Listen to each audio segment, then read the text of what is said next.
morning, everybody. I'd like to welcome you to this meeting of our Kingman City Energy Franchise Committee.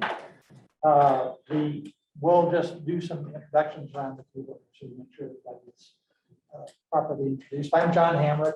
I'm Mayor Pro Tem, and what that means, the official title means is the temporary mayor for a time. And what that means was when the real mayor leaves, I get a lieutenant. So, and I've been on council for about 5 years. Was instrumental, one of the 2 principal negotiators with Black Hills and the franchise that was turned down by the boards. And so, yeah, good morning, everybody. Nick Wagner, Vice President of Regulatory Affairs and Policy for Black Hills. I am out of the Denver office. I handle all of our regulatory affairs, policy, and also manage our energy efficiency team for the entire organization and our rate design team for the entire organization. Great. Ryan Stevens, I'm the city administrator. John V. Hill, Community Affairs. Doug Cohen, committee member. Kirk Souther, committee member. Kelly Ashcraft, Vice President of Operations for our gas and our electric in Colorado, been at Black Hills for 6 years in November. And I'm Carol Dunn, committee member.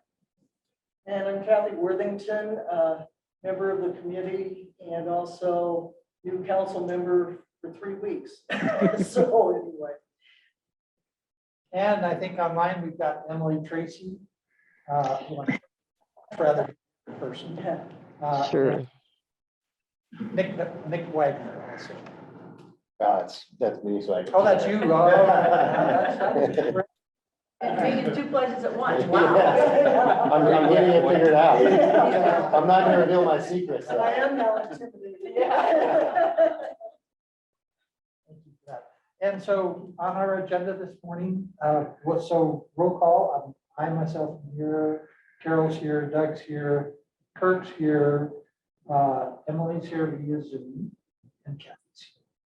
And I thought maybe we might see Brandon here this morning, but we couldn't make it. And with that, let's turn it over to whoever from Black Hills. Yeah, maybe I'll start off, Sure. if that's okay.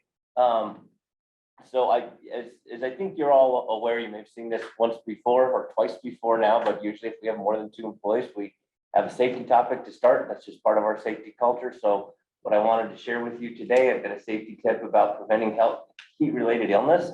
And just going to give you 3 kind of key takeaways here. Stay cool, stay hydrated, and stay informed. Staying cool, I think everybody in here is doing a little assessment. Everybody here is doing a pretty good job. You're wearing loose, lightweight clothing, light colors, obviously, coverage for your head to protect yourself from the sun. We're indoors today. That's always nice. But if you don't have an air conditioner at home, there's 2 things I want to say. First is we do have, through our energy efficiency program, we do offer evaporative coolers for those that qualify to be installed at no cost to those people. And so I have some flyers here to share with you. But if you don't qualify, things like going to public buildings, libraries, different places are a way to kind of escape the heat. Just something to keep in mind, fans are great, but they really don't do a very efficient job of keeping you cool above 90 degrees. And so they will not prevent heat-related illness, even though they circulate the air. So if that happens to be you, taking cool showers is a much better way to cool off. Schedule your outdoor activities carefully. If you're going to be working in the yard, try to do it early in the morning or later in the evening, of course. Pace yourself, cut down on your exercise or the amount of exertion during the hottest part of the day, and wear sunscreen. I did not know this, but sunburn actually affects your body's ability to cool you down. It affects your skin and your ability to cool. And so, wearing sunscreen, especially SPF 15 of 30 or higher, 30 minutes prior to going out is important. And again, a little tip I didn't know, look for broad spectrum or UVA, UVB protection on the labels. These are the best products to protect you. Staying hydrated is pretty simple. Make sure you drink plenty of water, stay away from sugary or alcoholic drinks. Those things actually cause you to lose body fluid. And replace salt. So if you're exerting or sweating a lot, things like, Gatorade, those sorts of things are really, really helpful. And then last, stay informed, check for updates, just be aware of what the weather's gonna be like. If, again, if you're gonna be outside, check to know if it's gonna be 90 degrees or 100 degrees, even humidity is obviously. I think Kirk could probably relate to the humidity more than some of us being from Kansas at some time. It's pretty humid there, as I recall. So, and then just one last little thing. Keep an eye on those folks that are more vulnerable. So infants, people ages 65 or years or older. In some instances, people that take medication. So if somebody has depression, insomnia, poor circulation, high blood pressure, they're actually at higher risk than others for suffering from heat exhaustion or heat stroke. So, and then lastly, if you have, really aged adults in your family, may consider checking on them twice a day during the hottest parts of the year. So that's my safety topic. Can I add a little bit? Yes, please. That's Hey, this is really great because now I can go home and I can tell my wife I'm gonna control my activities during. I'll be in the recliner from 10 to 10. Thank you. That's a great plan. And then I'm just gonna pass these around. This is the direct install program. Again, I don't think anybody here qualifies for that, but I would really encourage you to have that handy. Ryan, I can actually get a flyer, a digital flyer from Energy Oh, that'd be Outreach great. Colorado Yep. that has this and other programs available. I have a digital version that I should have shared before today, but We can post this upstairs on the I would bulletin board too. imagine that income is probably the driving factor. 80% of area median income. Okay, so where do you get referrals from, So we, in Pueblo, I'm most familiar with that, as you might imagine. We get those from Pueblo County. They go directly to Pueblo County. okay, But Energy Outreach Colorado is a really good resource. And the 211 number is also can refer you directly. I would imagine you've talked to Catholic Charities in Pueblo too? I would think Yes. that they would- Yep, Okay. they're familiar. Yeah, we get our energy efficiency programs, we get calls from all different areas, places. Sometimes they're direct calls, direct emails. Those programs, we reach out quite a bit. We're at all the local fairs and events that are going on. And so we try to get out in the community quite a bit. And that our energy efficiency team is always on the run, headed somewhere for, last couple of weeks was the strawberry festival. So they go all over, Arkansas Valley Fair, and like I said, fairs and any events that are going on. So there are things that you guys have going on in town that you would like our energy efficiency team to be here. Reach out and let us know. I'd say the Whitewater Fest is coming up here in a few weeks. Yeah. Yeah. Do you run this program through the Council of Governments locally? I think that's who administers it here locally. Yeah, and I can check to verify, but I think it is. So, John? Yeah. It's got swamp coolers and refrigerators. Are you talking refrigerators for food or refrigeration? for No the house? refrigeration. So swamp coolers for cooling, refrigerators for food. Yep. Don't put it in the damn garage. And so with that, I'm going to end my portion. That's the safety topic and the direct install program. You have already heard of who Kelly and Nick are, but let me just do a brief introduction. So as you all know, or you may know, Vance retired recently. I think I shared that with the group. Kelly is replacing Vance as the Vice President of Colorado Electric and Gas. And so she's over both those territories. And then Nick is her counterpart. He's also Vice President of Regulatory and Finance, as you heard. So you've kind of got, I'm going to refer to them, I've never said this in public, but the two-headed beast here for Colorado. What is your evaluation? That's okay. What you say here stays here. Yeah. They cooperatively run the state of Colorado. I mean, they're where the buck stops here in Colorado. So I'm just pleased that Kelly made the time and Nick made the time to come down and meet with you all today. So you are in Pueblo then? Pueblo West. Yes, not too far from here, actually. Good. Yes, thank you. Yeah, and I have to say, I've never been called a beast before, John. So I figured that out, right? Well, there you go. That's right. Although I will say that Nick and I, remind me, I'm grateful to be able to partner with Nick. Work very closely with him and our team, so grateful to be here. And also would like to just thank you all for the time today in letting us join you. I am very honored and pleased to serve our Southern Colorado electric customers and our natural gas customers throughout the state. Absolutely love the industry. We'll talk more. I'd love to hear some more about your history as well. But grateful to be here.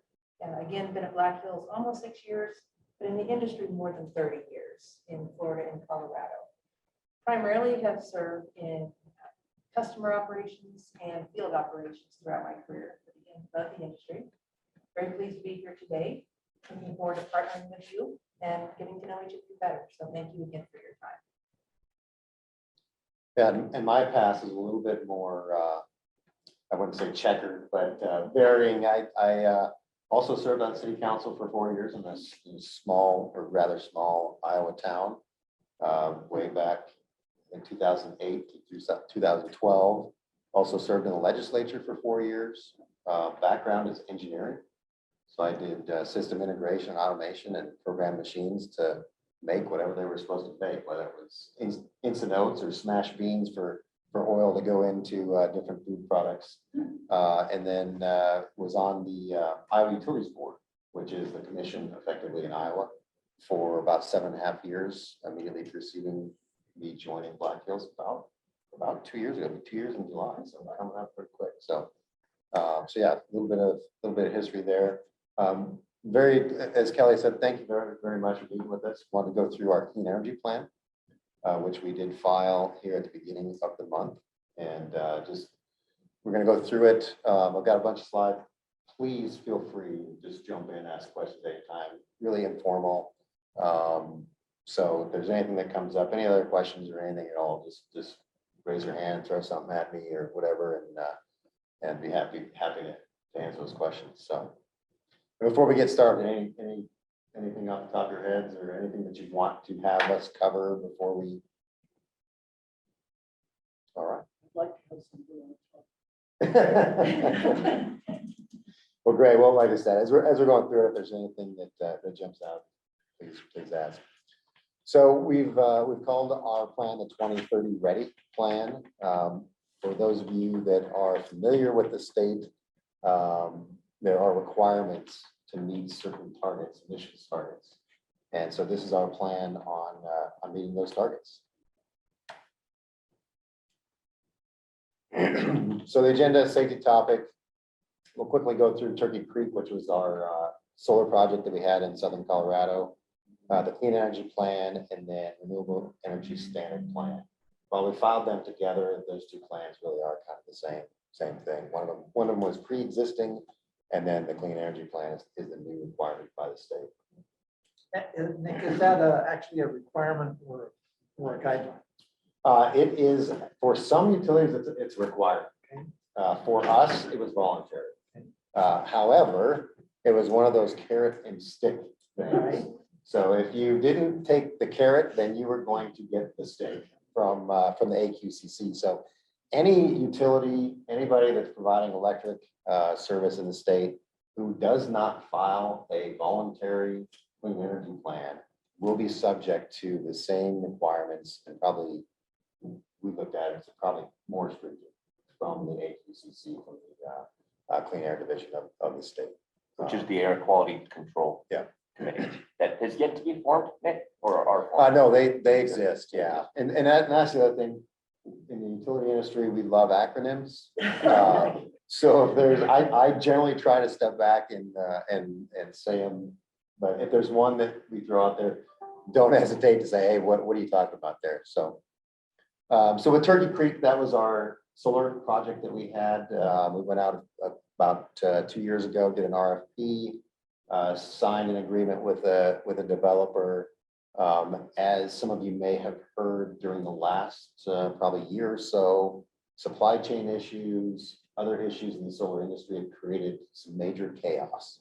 Unfortunately, we were not immune to that chaos, and developer sent us a letter earlier this year that said we will not be able to complete this project. We did work with them, continued to have discussions, got to an agreement where we felt it was still valuable to us and our customers. Unfortunately, then the supply chain issues hit as well, and so they said they would not be able to meet our timeline. So Unfortunately, that project is not moving forward as is.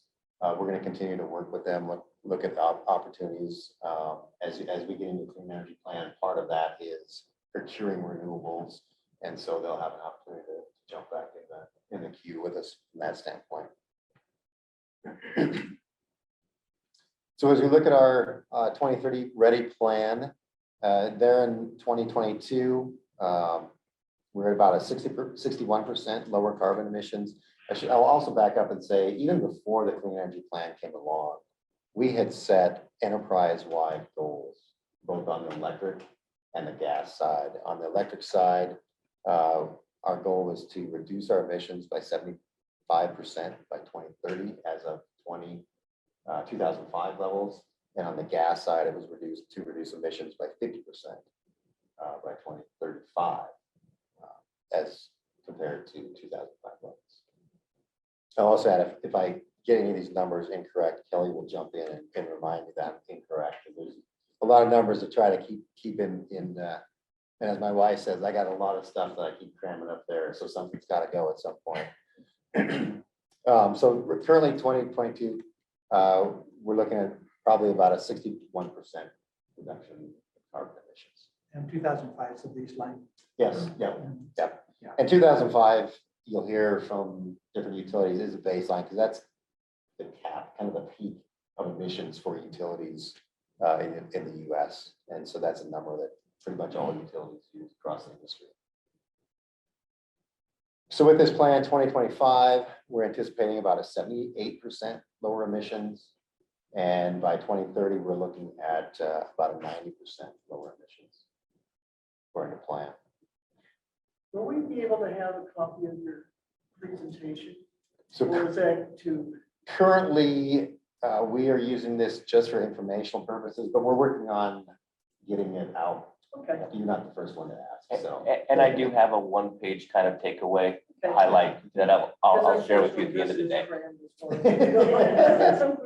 Okay. And if you're really bored and trying to figure out how to sleep at night, we've got, all this is in our filings with the PUC. So you can go through and parse out all these details, but hopefully we pulled out the important pieces for you, so you don't have to do that. But like I said, if you're looking for some material to help you sleep at night. So is 100% carbon emission reduction zero? That's not zero.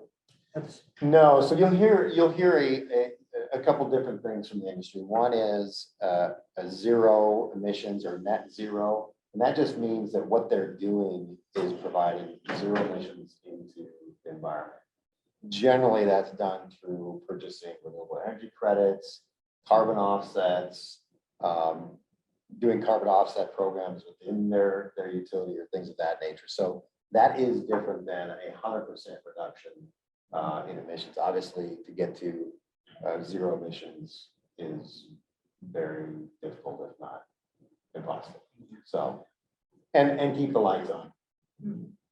And for us at the utilities, that is, for us, that's our number one thing, right? We want to keep the lights on, we want to keep the gas flowing because there are pretty dire consequences if we don't. I mean, John talked about heat. If we get into some of those really warm days and we're not able to keep homes cool, it can have severe consequences. And as we go back to looking at February of last year and Storm Uri, we are very proud to say we kept the lights on and gas flowing. Unfortunately, there were places that they didn't, and we saw what happened. So for us, very, very important for us to keep the lights on and keep the gas flowing.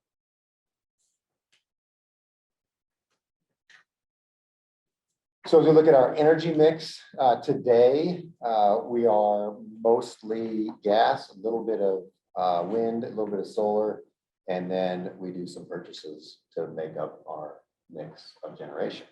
As we look at 2025, you'll see there a little bit less gas, more solar, about the same amount of wind, and about the same, a little bit higher in purchases.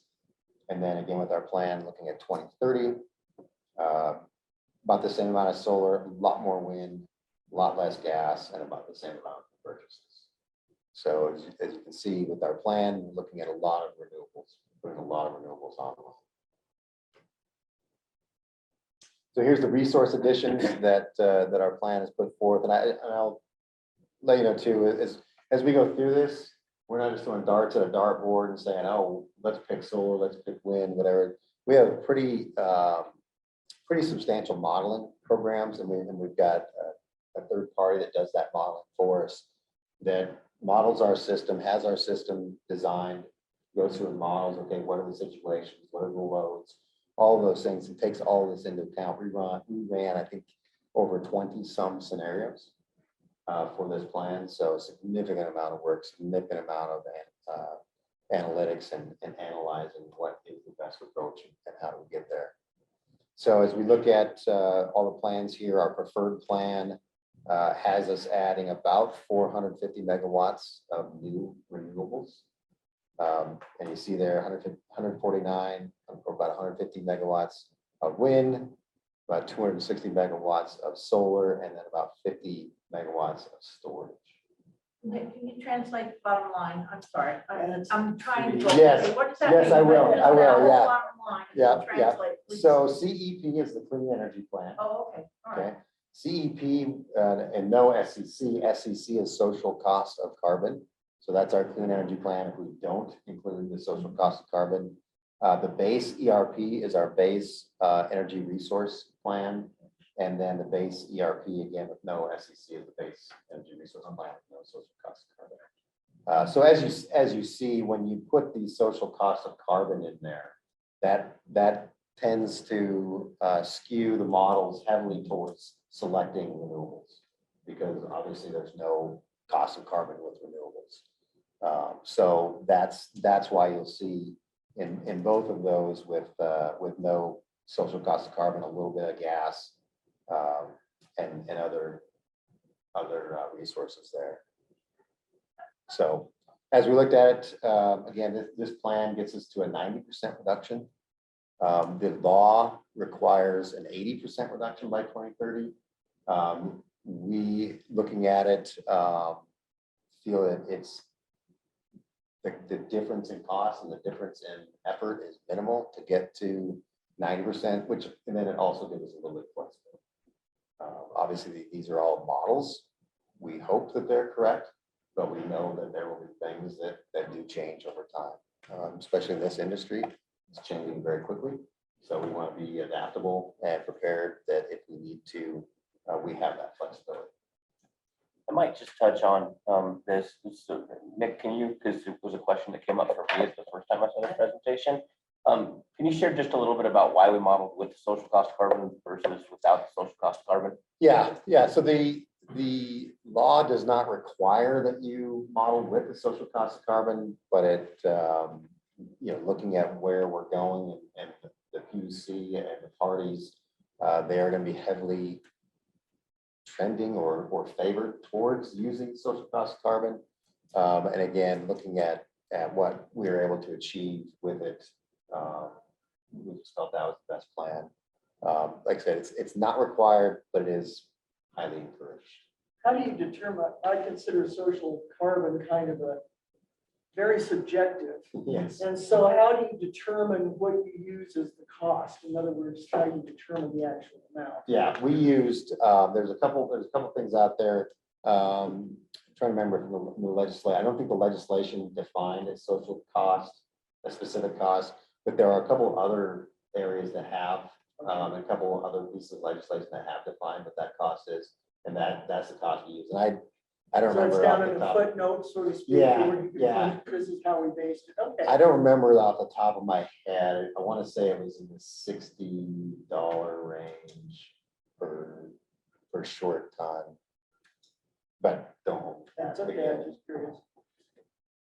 But we didn't just pick it out of the air. We did use some known numbers that others have been using as well. So looking at the net present value as we go through this, obviously cost is a concern for us, the cost to our customers. So we're looking at what is that revenue requirement in today's dollars. What does it look like today? So as you look at this, that is in millions. So $1.6, $1.7 billion to do this plan as compared to the others, which again, looking at them relatively similar, even when you are considering the social cost of carbon. And again, we have to go in front of the PUC, we have to get approval for this plan. And so therefore, we try to find the path that might be the most likely outcome one way or the other. Even if we come in and say, we want to do the clean energy plan with no social cost of carbon, having all of the parties that are engaged in our proceedings would probably push the PUC in that direction. And so that's again, kind of one of the reasons we went that direction. Certainly we know that despite what maybe some have said, that renewables are free and cheap, $1.7 billion is not real cheap. But we do, again, cost is a concern. And so we're looking at how do we do this in the most effective manner. But again, if we weren't doing this voluntarily, we would probably be required to do this through the AQCC. And in that case, we have no control over our future. So this way we have control over our future, and the cost would likely be even much higher with the AQCC telling us how to do it. So the net present value revenue requirement, Yep. that is really the revenue stream that Black Hills Energy in Colorado is looking at achieving to pay for these. Yes, yeah. So the revenue requirement, the way the revenue requirement works is, as a utility puts investment in the ground or has the investment that they build out substations, poles, wires, all that. There's a revenue requirement that goes along with that. That includes depreciation, the actual costs, depreciation offsets, expenses, some of those things. So it's so yes, this is what is it that the utility needs from a revenue standpoint to maintain operations. And what's your net present value for the current revenues? Our current rate base, I want to say, is around, I think it's around about $1 billion. I think is our current rate base. Yeah. Now, keep in mind, that's everything, that includes anything that's been put in the ground that hasn't been fully depreciated, written off the books, all that. We So, may have seen a couple of those assets. yes. It's a Yeah. nice new shiny one too, actually. Yes. I would assume you also have to absorb your own stranded costs, those things that you're gonna quit using, and things that way. Yeah, Included In that? this case, and we have no anticipated retirements. The only retirements that we have planned are about 3 diesel units. Otherwise, PAGS is relatively new. And so we anticipate on using that, and it's a critical resource for us. As you know, renewables, sun quits shining or goes behind a cloud, the wind quits blowing. You need that natural gas resource that can ramp very quickly to match that need, and both up and down. And you're going to maintain the diesel unit associated with PAGS? I believe, yes, there is one diesel unit associated with PAGS. That is a black start system, which means if the entire grid went down, we could get PAGS up and running.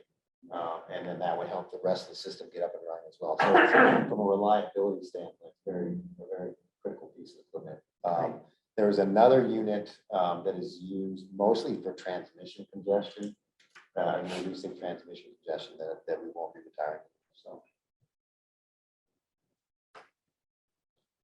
So looking at the average residential customer bills, as you can see, and this goes back from 2009 out to 2030. The orange is what we've got forecast for where we think bills are going to go. And I would point out these are bills, not rates. Rates are very different than bills. Rates are, again, the base rates of all of our investment, all that stuff. And then there's also transmission costs. There's also cost of natural gas, because obviously we have PAGS that runs on natural gas, and therefore those costs go into a rider. So this is your all-in average bill, not just base rates. For base rates, we have not changed base rates since 2015, 2016, that time frame. That was our last rate case. So those base rates would from there would just be flat, which would be a pretty uninteresting chart. And maybe just to clarify, because I've used the number 2012. 2016 was a reallocation, so there was no additional rate base, there was just a reallocation. Yeah. So Yeah. for base rates that the revenue required, really had to change to 2012. Yeah, thanks, John. I appreciate that. So as you look back in 2019 or 2009, 2010, you see a sharp uptick. That is when we had to procure a significant amount of generation. There was an agreement that ended. And so a purchase agreement that Black Hills had that ended. So we had to go out and make sure that, again, we want to keep the lights on. So credits went out and built substantial generation at the same, kind of that same time period, retired the coal plant. And so, you know, bring that amount of generation online in a short period of time creates a lot of that revenue requirement.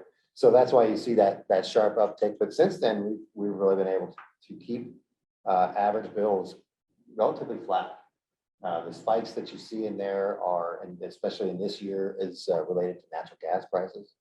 Natural gas prices right now are about twice what they were last year, going into this heating season. And on natural gas side, even though we've got it for electricity, it's really the winter seasons that drive natural gas prices, just because that's when the most natural gas is used. So going into this heating season, they were 2 to 3 times higher than what they were last year. They are still relatively high in the 2 times range, even looking at next heating season. So that's what that spike is there. But we do believe that we'll be able to reduce bills a little bit in the short term and keep them flat in the long term. Doing this through a couple things. As we bring more renewables online, we need PAGs less, therefore those gas costs are not as high. And so in our energy rider where we pay for fuel, those types of things, that will come down slightly because of the less use of natural gas. And then also on our renewable energy plan standard, that rider we are looking at reducing by 1%. That is currently 2%. And so right out of the gate, as far as that 2% goes, we reduce that to 1.5%. With the clean energy plan, there is a rider that goes along with that, which will be 1.5%. So we'll have a 1.5% bill increase with respect to the clean energy plan. Right? We do not anticipate putting that putting that on bills until 2025 because we don't anticipate we're going to be putting in this generation, procuring the end generation until 25. So in the short term, we'll see a 1% bill decrease just because of the renewable energy. Right. How do I say this? I guess one of our frustrations is, of course, you built PAGs. Yeah. And of course, the customers are paying for PAGs, which is understandable. It's a capital investment. Stockholders are thankful. Then, now you're adding all this other stuff. So you're going to use less PAGs less, but we're still paying for it. And then we're now going to be paying more for the renewables, even though that we're going to get that 1%. So I mean, that's just to give you our mindset. Yep. Is it's a little frustrating, you know, to feel like, and we understand that a lot of this is frankly a little bit politically driven. But anyway, just to give you a background as to where we're coming from, because it still falls on our bills. Yeah. So, and we appreciate that and understand that. And that's our concern as well. PAGs has been a critical asset. It kept the lights on and during extraordinary. As we look at these high temperature, high use days, it does run. And so it is, from that perspective, while it may not be serving base load as much as it did in the past, certainly is absolutely critical for the system during these loads. So certainly understand and get the frustration.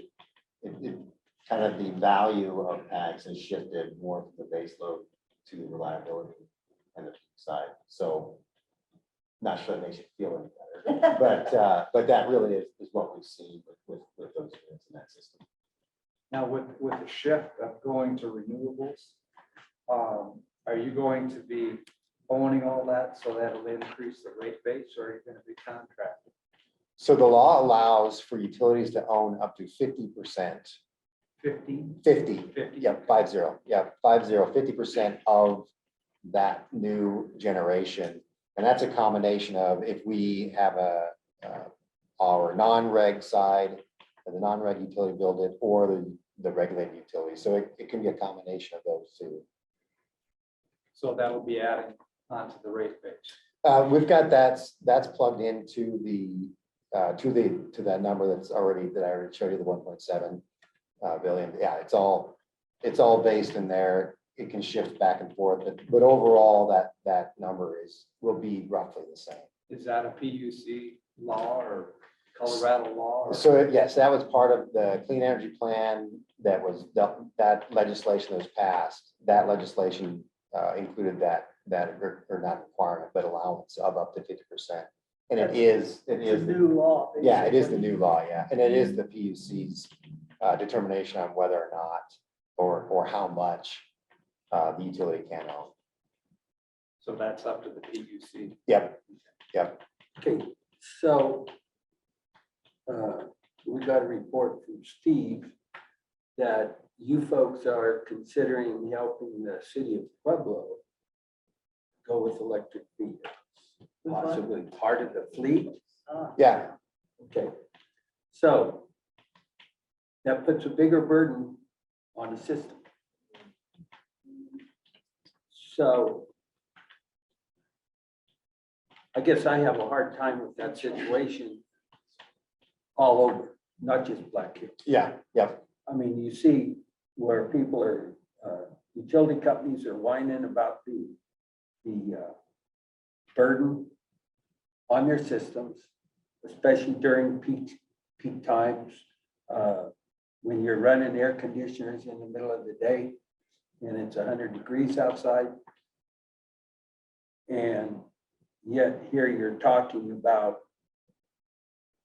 burdening the system even more with at least a partial electric fleet. Makes no sense to me, sorry. Yeah, no, that's, it's understand that 100% as well. And so our transportation electrification plan was also required by law. And so we do have a plan that around electric vehicles. One of the things in partnering with the city is then we can help them understand when are the best times to charge and when aren't the best times to charge. Obviously, 100-degree day at 3 p.m. in the afternoon, we don't want you charging your electric vehicle. 3 to 7. Yeah, 3 to 7, because that is that peak time. And so that's part of the conversation we're having with them as well is, and as Kelly mentioned, we really want to partner with the cities, partner with you guys, partner with Pueblo to say, okay, when is the right time to charge those? What is the right infrastructure as well?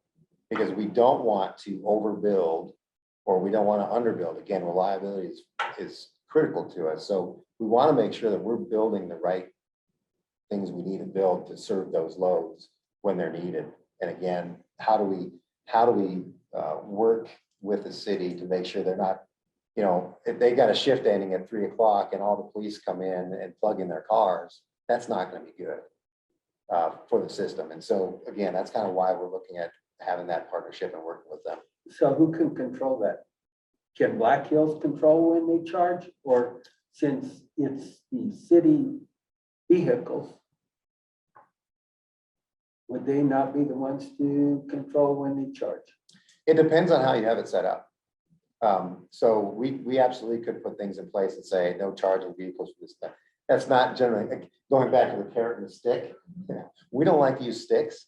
And so what we've done and what we have in our EV program is what you call a time of use rate.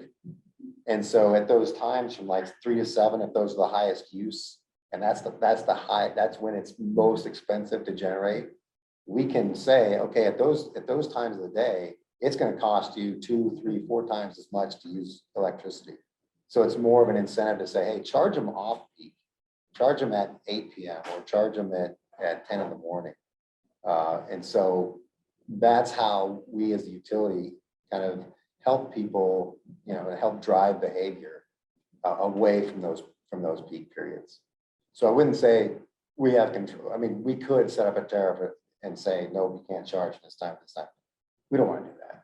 You know, we firmly believe in customers having options for both fuel choice and when they use their energy. And so for us, we're looking at it from the standpoint of how do we provide the incentives? And the incentive is you don't have a higher bill. And the city will look at it too, as to when are they using these vehicles, Yeah. which is generally during the day. And so it makes sense for them to actually be recharging on an off-peak hour. You know, 4 to 7, they're gonna be done at 4, say, but they can wait a few hours before they come in, so. Yeah. There's a way for both sides to manage it, and keep it as reasonable for both sides. Yeah, not to get too far in the weeds, but you know, just as an example, and this is one of the things we've actually reached out to Canyon City and said, you know, when you're ready, we're ready to talk about this as well, because like, as an example, the police fleet, you know, they're not looking at electrifying their 3-shift vehicles right now, because it's just too much charging need. Looking at the 2-shift vehicles, so things that, you know, where you can manage that time. So just as one example of how this initial attempt is to let's see if we can build the program in a way that makes sense for you. Yeah. Thank you. Yeah. All right, just kind of went through some of this already, but the details of the plan. Phase 1 is what we're in today, which is here's what we put forth. So we'll go through that process at the PUC. Anticipated decision in first quarter of 2023.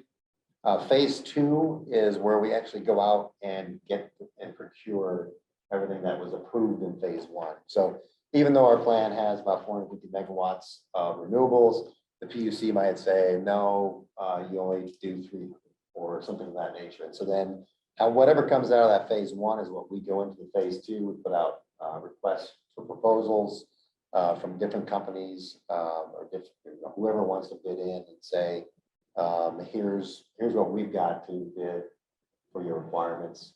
And then we anticipate a decision on that in the fourth quarter of 2023. So our resource acquisition period, what we call the RAP, is 2022 through 2030. We do have a reserve margin of 15, or we're increasing our reserve margin from 15% to 24%. So your reserve margin is how much extra you have for events that might happen, so that you've got enough energy to Like a to like. capacity factor. Yeah, it's kind of like capacity factor, but yeah, I think of it as your savings account. Yeah, I think of it as like your savings account, right? So if you've got you need X dollars to operate or to keep your house working for the month, then you say, oh, I'm gonna include an extra 24% just in case the car breaks down or I have to replace my roof or something of that nature. And we also use the National Renewable Energy Lab. They put out every year a list of pricing for renewables. We use that. Black and Beach did our bus bar study. We used HAPG for our gas prices. And we know all of these things have changed substantially since we did our plan. So as we go through this process, we'll be updating those with updating the models. And then, as I mentioned, there's about 28 megawatts of diesel we're looking at retiring. As I mentioned, we'll have a new rider for the cost recovery, and that is limited by law to 1.5%. We anticipate that will collect about 4.5 million per year. That will not be enough, as you can imagine, to cover the cost of new renewables. And so we will accrue a regulatory asset. Regulatory asset is basically dollars that we've spent that we're not recovering, but we track them such that as we go into a rate case or something else, that can get either rolled into rates or handled in some manner. We cannot do anything with that regulatory asset until 2030. Again, that's according to the law. And so again, we anticipate we'll start the SEPR rider in 2026.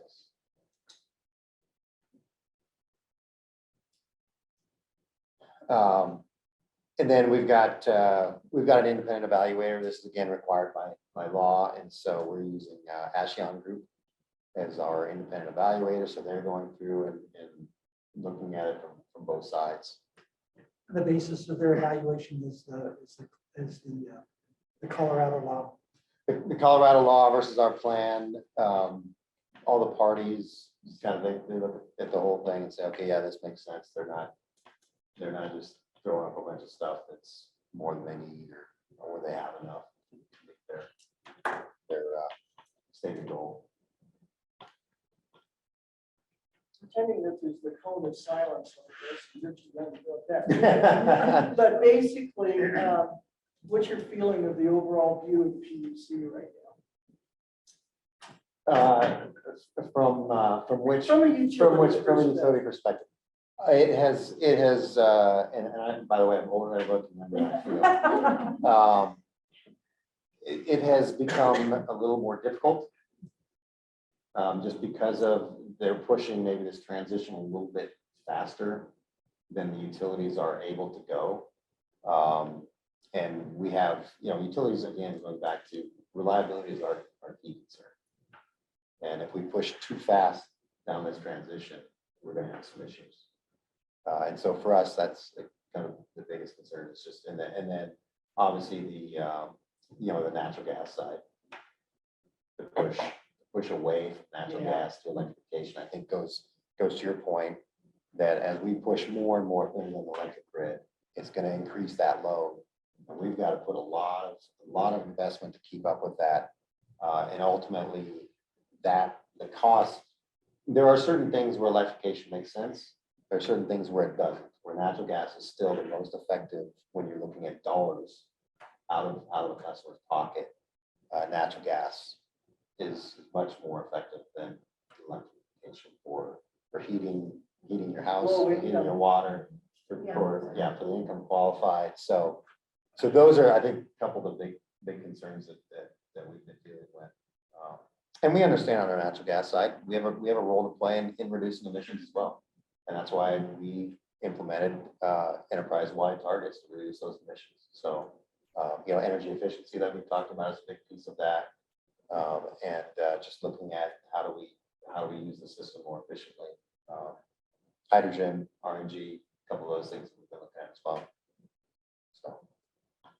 So for our renewable energy standard plan, we are doing a little bit more on-site solar. We're increasing that from half a megawatt to a megawatt total. And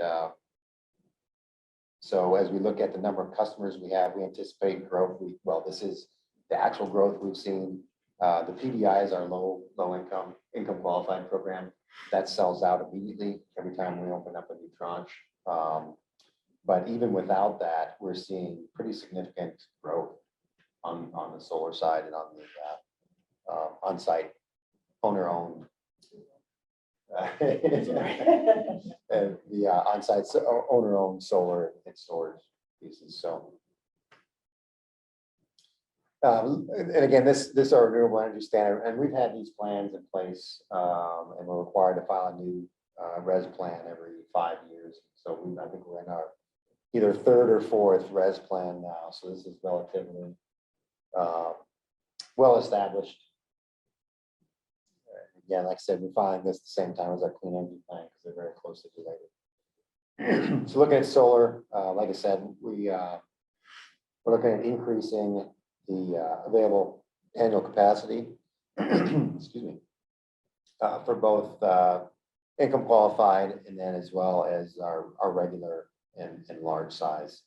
So we are, like I said, increasing the large up to 1 megawatt from half a megawatt, and then increasing the amount that's available for our income qualified as well as increasing the incentive payments that we have for those on the income qualified.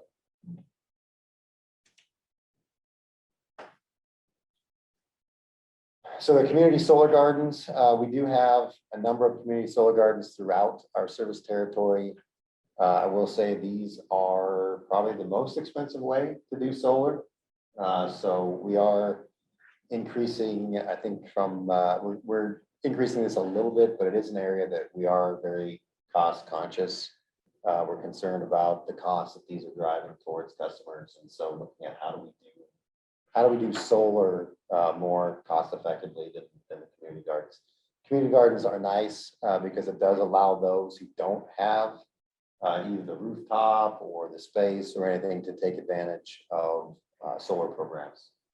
So this is something that, you know, maybe Canyon City, you know, it's an opportunity for residents of Canyon City to take advantage of if you're in an apartment building or something of that nature. So So which is the cheapest way to implement solar, if not solar gardens? and I know this is going to sound very self-serving, but the reality is when it's a utility sized utilities, I mean, just because the utility knows, they know their system, they know where it's not going to create, you know, if someone goes out and says, oh, I'm going to put a solar farm right here, there might be requirements to build out the distribution grid or the transmission, whereas the utility knows, hey, we know that right here, our system can handle it without upgrades.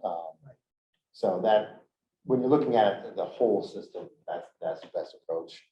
Second is obviously an individual goes out and does it on their own.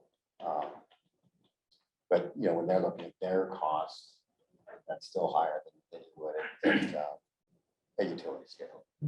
So, like I said, I know it sounds self-serving, but it's the reality. Yeah, I mean, when you look at economies, yeah, just the economies of scale. And like I said, utilities know their system and where it makes most sense. So that is one area where the community solar gardens are nice. But those are still third parties doing it, not us. And so, Lots of nice land right around that western suburbs. It's pretty good. yeah, I was thinking Yeah. the same thing.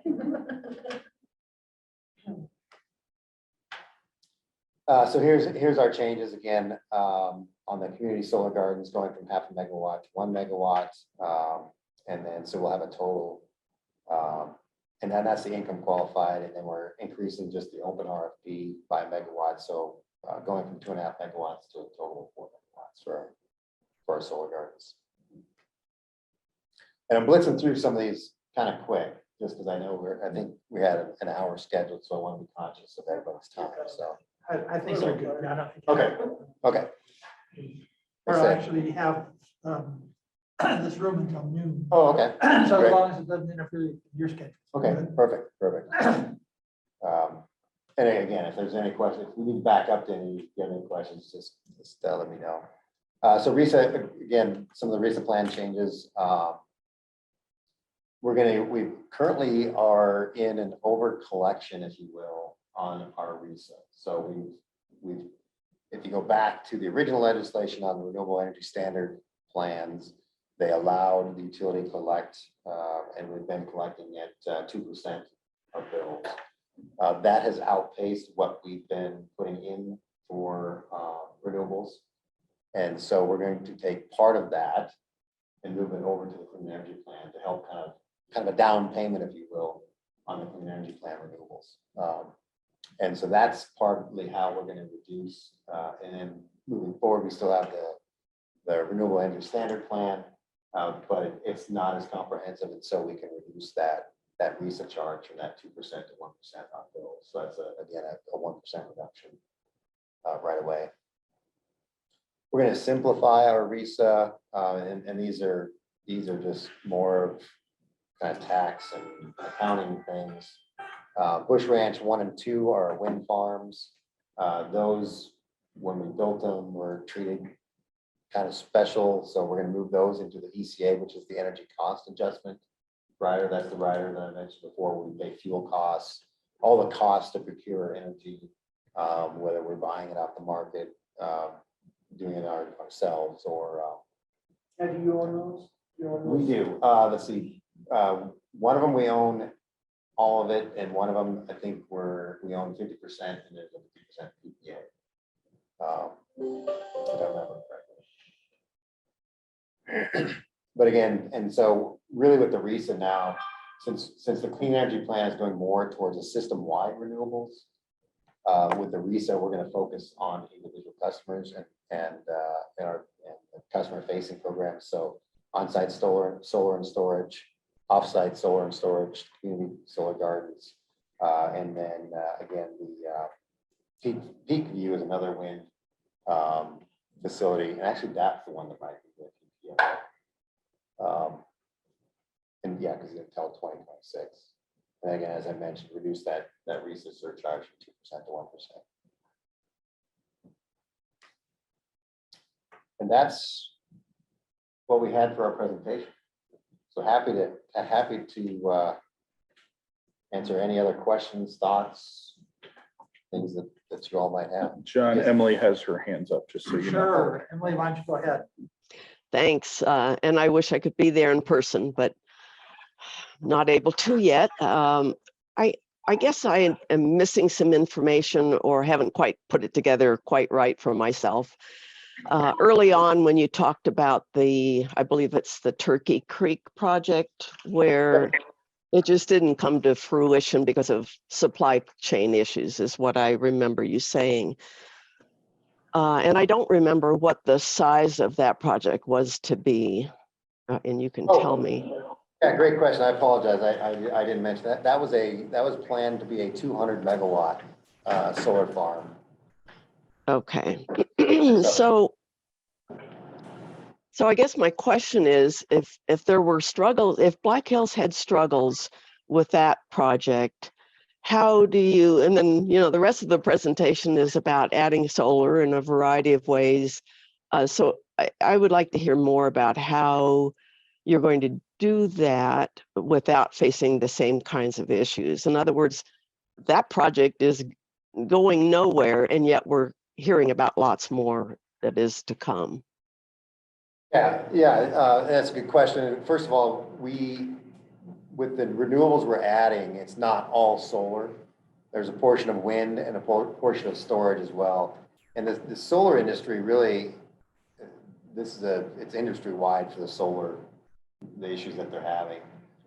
There was a anti-dumping investigation that the administration had opened back in April, I believe it was, that instituted some tariffs on solar. That really had a big impact on the industry. Those have since been put on hold. President Biden put a 2-year moratorium on that and the tariffs. And so that is anticipated to help a little bit with the solar industry. And again, when we're not anticipating putting anything online until 25, 26 timeframe. So that gives the industry some time to catch up and figure out the supply chain issues. Certainly, if that is still existing as we go into our phase 2, that will have an impact on our phase 2, and it will have an impact on what is bid. And remember that phase 2 is the time frame, the proceeding where we go out and ask people, okay, we need this, how and can you build it? And so again, with that flexibility of being over the required 80% at 90%, that gives us some flexibility to adjust that phase 2 if we need to. Also gives us flexibility to adjust it more from the solar side to the wind side if need be, or more towards storage if, as storage becomes more cost effective. So we've got a little bit of time to track that. And so the industry is confident that they'll be able to deliver, and partially too with the ownership piece, with us being able to own 50%, there's some advantages for us to have some more control than if someone else is doing it. We're kind of at their mercy. So I wasn't able to catch or write down the number in one of your earlier slides where you, I believe, listed out how much solar, at least the current plan is to add. And maybe you can remind us of that. So we just have a sense of quantity. And, I guess it all seems a little fluid. And at the same time, I went to a presentation last week in which one of the things that was discussed was a new project in Northwest Colorado with one of the rural co-ops, where if I understood correctly, in the last 2 years, a couple of counties and a group of towns in those 2 counties built 14 new solar arrays since the year 2019. And so I guess I'm struggling to understand if they can build 14, what happened that Black Hills wasn't able to achieve this one. Yeah, so going back to your first question, our preferred plan has 258 megawatts of solar anticipated. And that's over what period of time? That would be over from, well, our acquisition period, the wrap is 22 to 2030. But we don't anticipate we'll start building or procuring any resources until 25 or 26. And so 258, is that what you said? Yes. Megawatts, thanks. Yep. And I just want to notate that, Emily, I will send you the PDF version of the one-page kind of takeaway for this. That does include these numbers. Yeah. It doesn't Okay. include the date, but it does include the numbers. So. Yeah. Okay. And with respect to the, again, the solar, the supply chain, the anti-dumping investigation, those things, that has impacted the entire industry, not just Black Hills. I'm trying to remember that. I think there's been over, it was like 20 gigawatts of solar projects that have been canceled this year. And that has impacted utilities across the US, not just Black Hills. It's been a very significant problem for the industry and for utilities who are trying to get these projects in the ground. So again, looking forward, we're not anticipating on beginning any procurements until 25 or 26. Our phase 2, which will happen in the middle of next year, will give us a lot more visibility on what's actually happening, if things are getting better, if they aren't getting better, and then gives us that flexibility to shift from solar to wind if need be, or also storage. So, really that phase 2, again, while our plan has these numbers in place, right now is just simply the plan, what our models showed us. And as things change, those models are likely to change as well, and we'll continue to monitor that, update it as we go through our proceeding. Nick, I'm sorry, Doug, if you Go ahead. Go ahead. This is the second time I've heard the presentation. I told you I'd think about additional questions. Yeah. One of my notes that I have here states that in the initial presentation, you mentioned potentially being at 78% reduction in carbon emissions by 2025. Is that? Yes. Do you remember that? Yep. Comment? Yep. Is that based off of what's currently planned in the system? It is. Okay. Yes. Yep. And the state guidelines or for the clean energy plan is to reach 80% reduction, right? Yep. By 2030. Yeah. So by going to 90%, you're going to end up accumulating what do you refer to them, regulatory assets. Yep. And there's no, based off our previous discussion, there's really no model on what that could potentially do to your rates beyond 2030. So why put the ratepayers in a position where there's going to be additional investment beyond what's required when we already pay the highest rates? Yeah, let me share this slide again. It really boils down to, again, that flexibility. We see that things are changing quickly, so we want to be able to have that flexibility. And so if we get into our phase 2 and we see that solar isn't available or the costs are extremely high, we can dial that back and still have the opportunity to meet that 80%. And this slide, if you look at the base ERP, that plan would be kind of that plan meeting 80%. And so as you look at the difference in renewables, or difference in amount required, it's really, a little over 450 to about 425, I think, if I remember correctly. So pretty minimal amount. And again, going to the 90 just gives us that flexibility. So if things aren't going the way that we think they're gonna go, we're still gonna meet that 80%.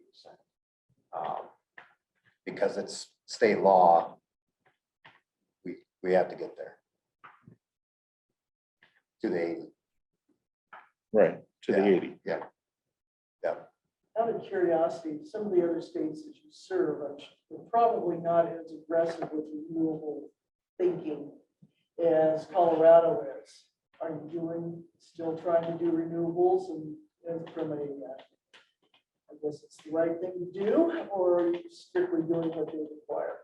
No, we do, so we've got electric in South Dakota and Wyoming.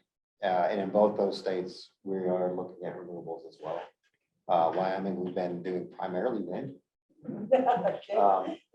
Shocker, anybody that's, like I said, having grown up there, very familiar with the wind. Yeah. I don't think it ever quits blowing there. So, yeah, we've been doing renewables in those states as well. Yeah, again, looking at, we've got enterprise-wide, our goals to hit emissions, to reduce emissions. So, yeah. Okay, so new laws are normally brought about by people out in the public to make enough noise that somebody listens. So I'm not blaming Black Hills or any other utilities or whatever. But the way I see it, as I'm just sitting here, I don't see any reduction in rates by switching from natural gas, which is most efficient and most costly, least costly, to these renewables. So if our purpose here is to see what we can do to lower rates, barking up the wrong tree here, guys, in my opinion. Because I can't see any reduction when you have all these costs involved. And I know a lot of it is regulatory. All right, my take on that, Doug, is from where we are right now, with our utility bills. Mhm. Every direction we move is up. Everywhere you go, costs are gonna increase. Right. That customers pay. So it's not really a, like you said, it's not a utility necessarily decision, because they're getting direction, carrots and sticks from the politicians, And the politicians get their direction from the citizens. Suppose, Uh, just like, That comes into one of my observations that there are two Colorados. Yeah, there's us, Oh, that's true. it truly is. That's true.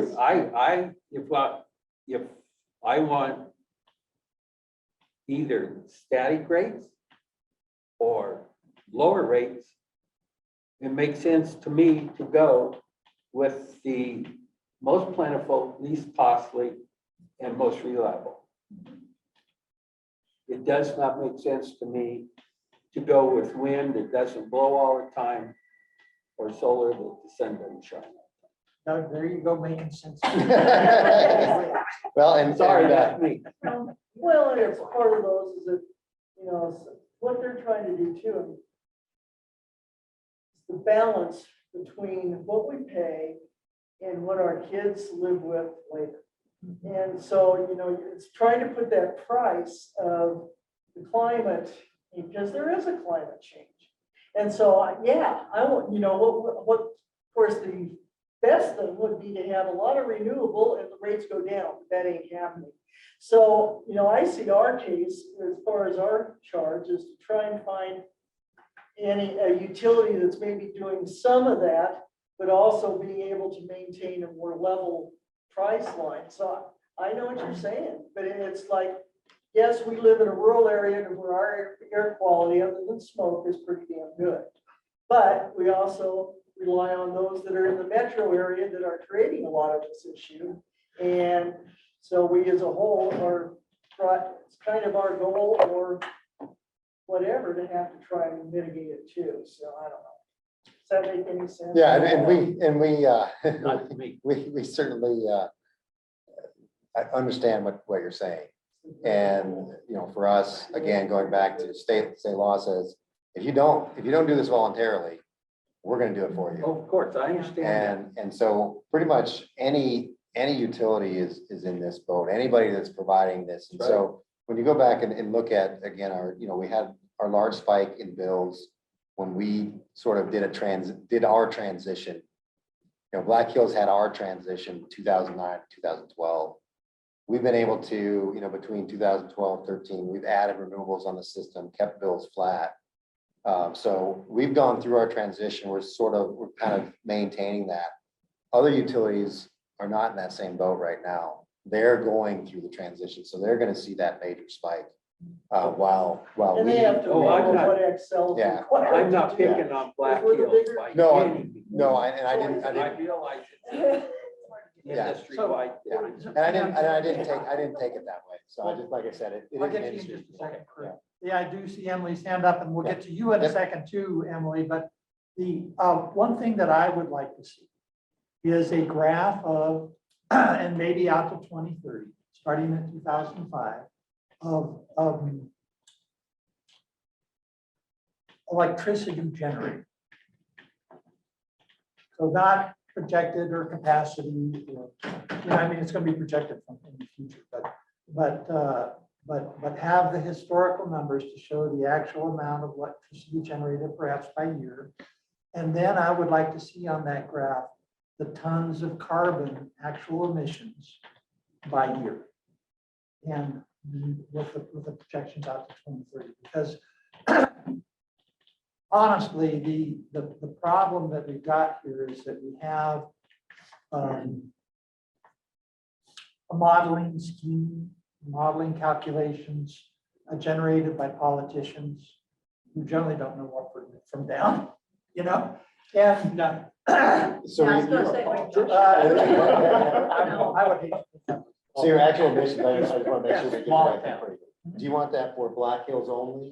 Yes. Okay. Yes, and electricity.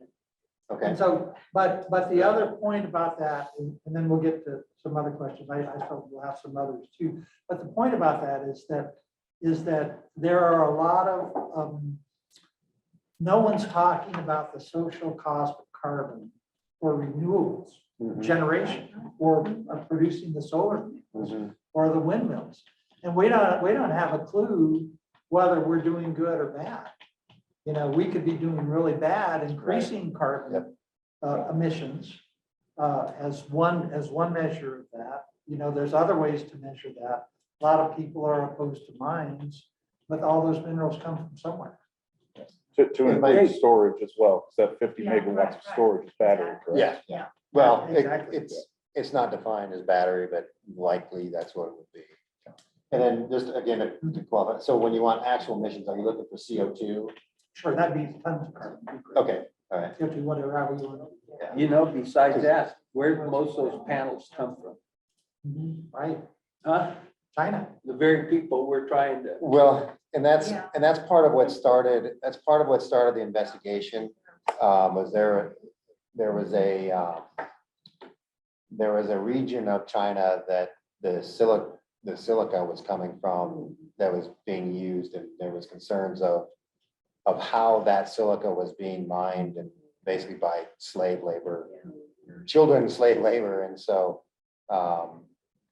even before the anti-dumping investigation, they were looking, they had put restrictions on if panels came from that, if the sand that built the panels came from that region of the world, then they were not going to be allowed in the US. Now, how you track a grain of sand, I have no idea, but they were trying to do it, so. Again, so political policies. Yeah. That affect us down here when we plug in the toaster. So Kirk, why don't you, and then we'll get to Yes. Emily. Can you explain a little bit the process of phase one and phase two, what that really means? As Yeah. far as phase one, after you just submitted something to the PUC, and then what's the time frame of, how does that whole process work? Yep. Is there public hearings and that type of, process? Yeah, I will. So anytime you file in front of the PUC, we're a regulated utility, so everything we do has to go in front of the PUC and has to be, not everything. Non-regulated stuff doesn't, but for the most part, if it's on our regulated utility, if we're changing rates, if we're changing, how we do things, we have to go to the PUC and get their approval. And so that's the phase one. So we filed our plan, and that includes testimony, written testimony of witnesses, all of our information, all of our data, the models, results of the models, all that stuff gets filed. And then there are parties who can intervene, and they come in and then they have the opportunity also to provide testimony and say, no, Black Hills shouldn't do it this way, they should do it this way, or yes, that's the right way to do it. Across the board, from we agree to we vehemently disagree. We get everything in the middle.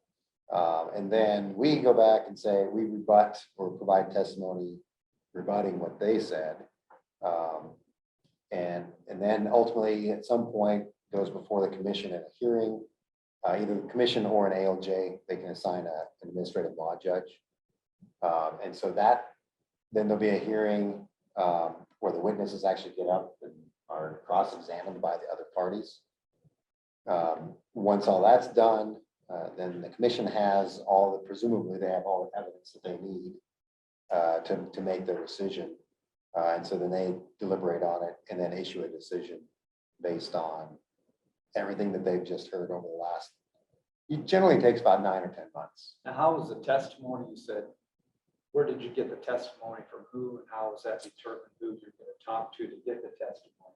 How does that process work? Because you said you already have given testimony. Yep, yeah, so we go through and depending on the case and what it is, so in this case, it's pretty substantial filing. So I remember, I think we had 10 or 12 witnesses. And so we've got a witness that's the policy witness. We've got a witness that's kind of overall company direction. We've got witness that is the modeling expert. We've got a So those witness. are your witnesses? Yes, Okay, the company witnesses. So like we contracted with E3 to do our modeling. And so we've got a witness from E3 that testifies on behalf of Black Hills, says, yes, I did the modeling. So that they, again, can be cross-examined later on. Someone says, okay, well, why'd you model this? Why'd you model that? How does the model work? Those types of things. When does the public have an opportunity then to participate? Um, Or don't they? Or do they have to go through attorneys? Generally, you've got to intervene and go through attorneys. There are, in some circumstances, where they will do a public comment meeting. And so you can go in front of the PUC and provide your comments. You can also provide written comments. And generally PUC will take that anytime. So it's not really written too friendly to get input. It's, from the residents. it really is, and having been on the other side of it, it really is difficult to get public input. Just because of the nature of it, it's a quasi judicial proceeding. And so it can be very overwhelming and yeah. When is the deadline to file a comment? So like I said, they generally will take comments throughout the entire thing. So if you go on the PUC's website, look up our docket, and I don't recall the docket number offhand, I probably should have had that. I'll get it for you guys. I don't remember. There are some folks on our team that remember docket numbers, like, oh yeah, that was 20 AL. This and that. I'm like, you're gonna have to remind me which one that was. I'm kind of the same with legislation. I'm like, well, Senate bill, whatever. I'm like, all right, you're gonna have to tell me what that means, what's in that bill. 'Cause, I don't know, other than the number. yeah, but yeah, if you look up the docket number and send an email or a letter or whatever to the commission, and we can get some more info on exactly how to do that for you guys as well, if that's something you're interested in doing. And then you said like 7-8 months for the phase one process. Yeah. When did you guys submit that? So we submitted that at the beginning of the month. month? Yeah. Okay. Yep. So I think intervention deadline is probably coming up relatively quickly. And so then, once that decision is done, we anticipate that'll be probably Q1, probably spring of next year, 2023. And then phase 2 is where we go into the acquisition. So we take the decision that the commission made that says, okay, you can add this amount of renewables in this general range. Then we go out and say, okay, here's what we're looking for. We want, 150 megawatts of solar or wind, 200 megawatts of wind, and 50 megawatts of battery. And so then we'll get all kinds of different bids. Some will be bidding on just portions of it. Some will be bidding on the whole thing. Some will be bidding on a mix. And so then we go through and evaluate all those, kind of put together what we think is the best plan. And then we have to go to the commission with that as well. So it's a very, very time intensive process. In a similar scenario where you have to intervene. Yep, exactly. And so, yeah, so for the phase 2 decision, we're looking at probably Q4 of 2023. It's probably the fall. That was a little bit shorter because it's more just around the RFPs that we get. Yeah, but that phase 2 again gives us the flexibility that if solar prices go through the roof, and we're like, well, solar is not going to be viable. Let's focus more on wind, or hey, And Emily, you had a question? Yes, on the previous slide that you had up, if you could go back to that, the one showing, I think it was the one right before this one, showing the residential rate or bills rather. Yes. I would like to hear more about what the assumptions are that are built into the orange part of this line. And, not only what those assumptions are, but of those assumptions, which ones are the most risky or volatile? It's just, it's nice to put a line on a graph, but we're not sure what all's built into that. Yeah, no, absolutely. And I can tell you, I asked my team the same question. I said, if we're gonna put this graph out there, we better darn well be able to do it. So the main assumptions here are, and these bills are based around where our current RESA rider is, the Renewable Energy Standard rider. That's at 2%, but that's dropping to 1%. So everything in the orange you see will be dropping from 2% to 1%. So there's a 1% drop in bills there. There's the Clean Energy Plan rider, which is a 1.5% that doesn't start until 2026. So that's where you see that little kind of jump up. That would be the Clean Energy Plan rider kicking in at 1.5% of bills. Starting from the peak here in 2022, that is from high natural gas prices. Again, they were 2.5 to 3 times what they were last year. They've dropped a little bit. There is some anticipation and built into our plan as well as those gas prices do come back down to levels that were before this year. So that's probably the $3 to $5 range for natural gas. And that again is around, we're not making that up ourselves. We've got different gas forecasts out there that we use that the people who get paid to figure out what those gas prices are doing are telling us. Yeah. But you're showing a significant decline below where we've been like 2016 to 2021. So I'm not sure how you get that down below where we've been. Yeah, and then the other part of that is with the energy adjustment rider. That again, remember, is our cost of procuring energy. And if we are burning less natural gas at PAGs, that has the impact of lowering that rider.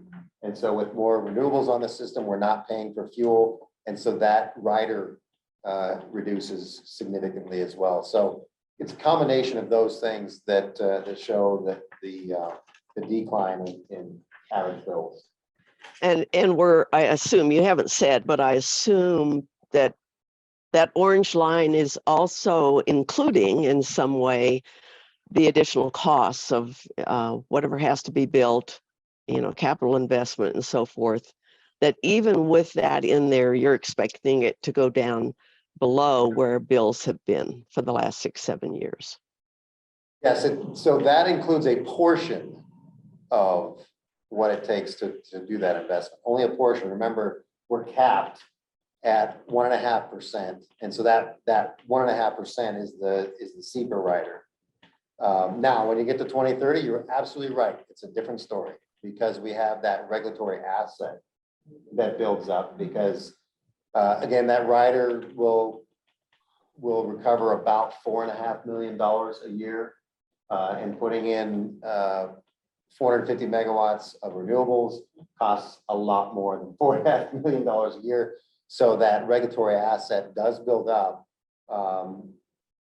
We didn't do anything past 2030 because there's really no certainty or clarity on what happens with that regulatory asset in 2030. The law was very vague, just says the utilities get to have this regulatory asset.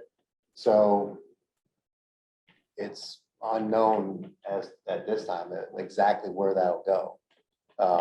But it's a significant number. It is an absolutely significant number. And so we just don't have 2030 on there because we don't know, do you build it into rates? Do they allow us to recover it over a certain period of time? Is it, just exactly what we just don't know. So that's why we ended at 2030 because there's just too much uncertainty there. But I think it is absolutely safe to say that when you've got a regulatory asset that's going to grow as large as it's going to grow, that will have a pretty significant impact on bills. What is the estimate for the regulatory asset? So at this point in time, again, with what we've anticipated with current rates, costs for solar, wind, batteries, we anticipate it'll be around $50 million.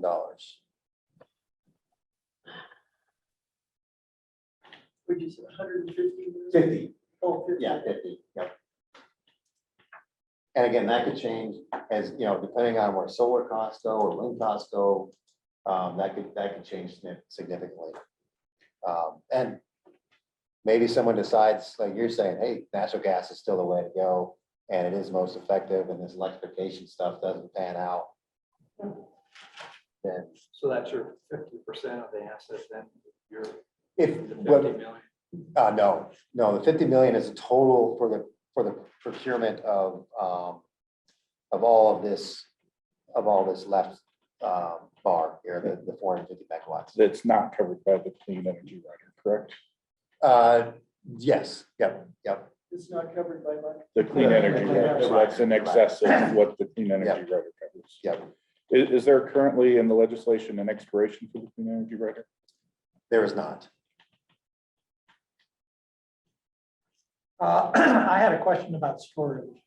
Does anybody have cost-effective storage?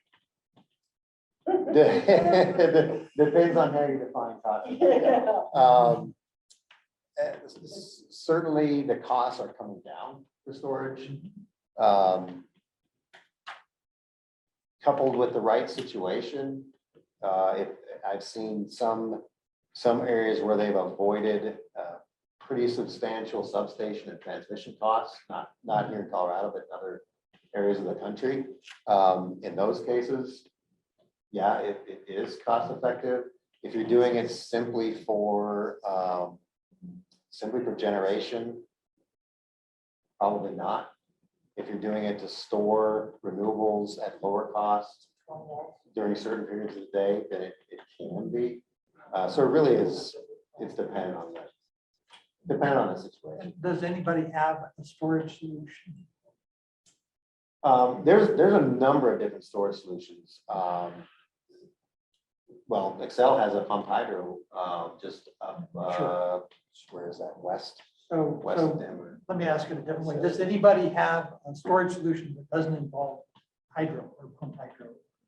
something like that, or storing, hoisting weights and, Yeah. So, but I mean, and like I said, there's a whole, there's, Talking batteries. flywheels, yeah. I mean, battery storage works well when you have a short-term storage.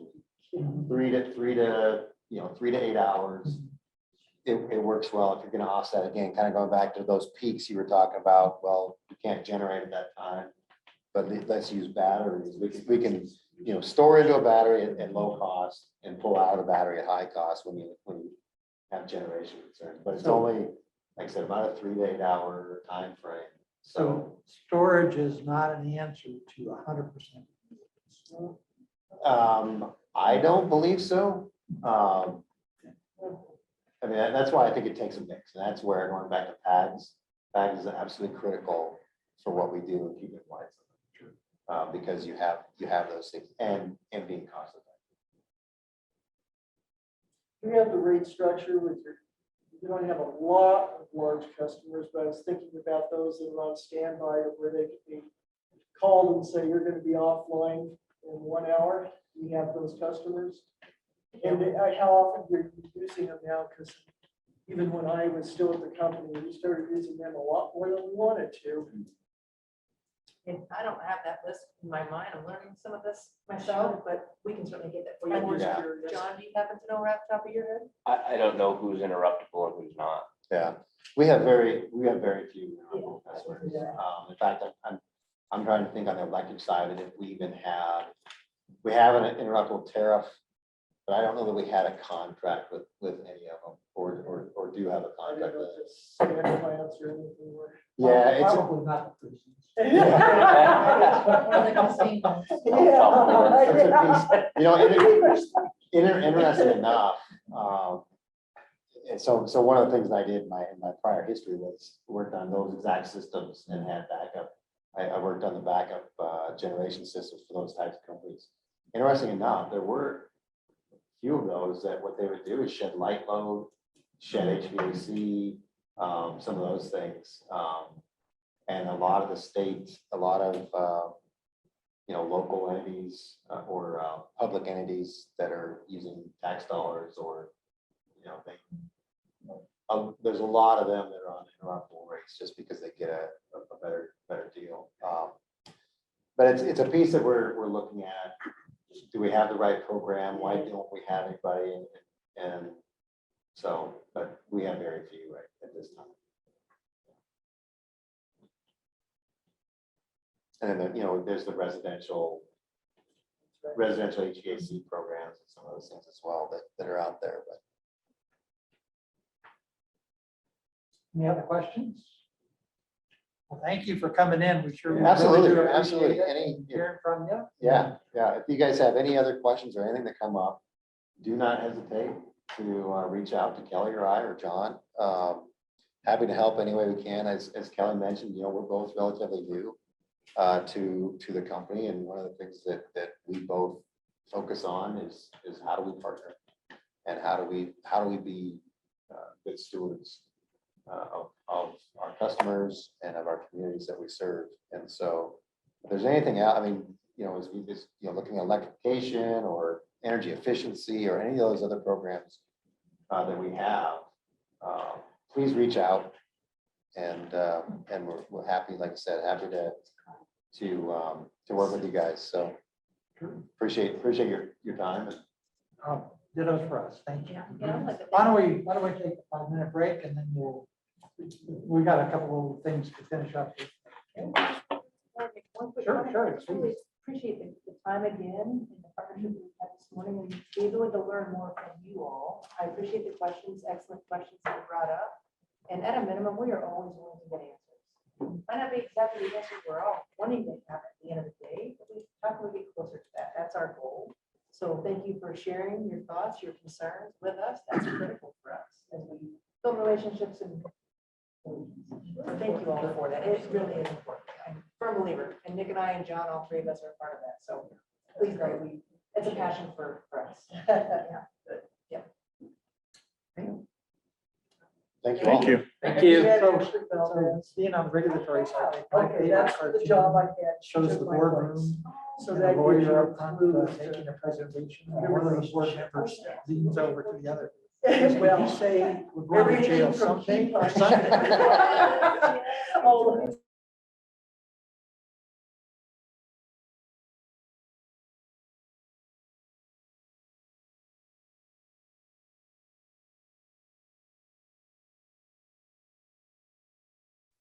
What do you have for Mike? Oh, yeah. I've got a 2008 just a GT500 that's been converted into a Super Snake. Oh, nice. I've got a 2006 Roush. Oh, do you really? Oh, Yeah. yeah. Yeah. What do you have? A 2006 Roush. Yeah, better it explain to you it what sits, you mean. it sits in the, it's a Mustang that's been, one of the conversions or whatever, it's Jack Roush, yeah. So, yeah, it's got this supercharged, it doesn't have, it's got the four, Yeah, the 4.6, not the Corvette. 5.4. Which, you Yeah, know, it's any nice. questions you have. Oh, yeah, oh my gosh. The Ray voice. says, let's take the Corvette. It's like, I've got a He's- skirt on. No, I'm not going to a wedding. You know, we're out, you know. Yeah. Yeah, mine's sitting in the garage, my wife's like, it's nice out, why aren't you getting it? I'm like, well, I know, I got other stuff going on. Yeah. Cause yeah, it usually sits in the Well, I garage. can't park it where we're. Yeah. You don't wanna have a Well, wreck that's a- either. Crazy. And so we went from 3 cars in Iowa to 2-car garage Oh, here. Yeah. And so I keep my other vehicle outside, it's like, if you didn't have that car, you'd be parked in the That's garage. all right there. Yeah. Well, thanks for coming. Yeah. Yeah, I really appreciate it. Yeah. Well, I get to see you. Yeah, appreciate it. Doug and Kurt. Thanks. Very good, nice to meet you. Yeah. Thank you, appreciate that. Okay, and anytime you're around for a minute. Thank you very much, appreciate it. You bet. If you have Thank you any for your time. questions. You're very welcome. Okay, thank you. I grew up in